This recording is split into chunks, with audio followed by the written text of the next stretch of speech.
Free fire গেমটা এমন একটা গেম যেটা যে একবার খেলছে সে বারবার খেলতে মনে চায়।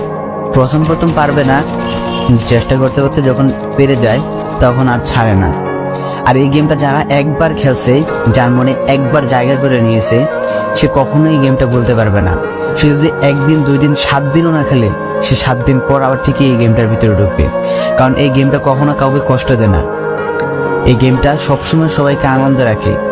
এই গেমটাতে আমি অনেক সময় কাটাইছি, আর এটা আমি কখনো ভুলতে পারবো না। এই গেমটা আমার কাছে এমন একটা গেম যেটা কিনা আমি বলে বোঝাতে পারবো না।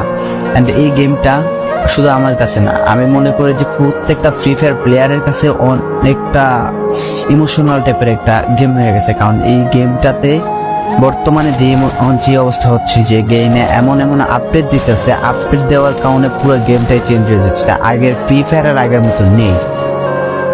তো এই কারণে হয়তো কোনো এক সময় আমরা এই গেমটা ছাইড়া দিতে হবে, তবে ছাড়া হবে না। যদি ছাড়া হয় তাহলে শুধুমাত্র গেমটা ব্যান্ড হওয়ার পরে ছাড়া হবে। তো যদি পার্মানেন্টলি গেমটা ব্যান করে দেয় তাহলে আমাদের এই গেমটা থেকে বিরত থাকতে পারবো, আর না হলে কোনোভাবে ছাড়া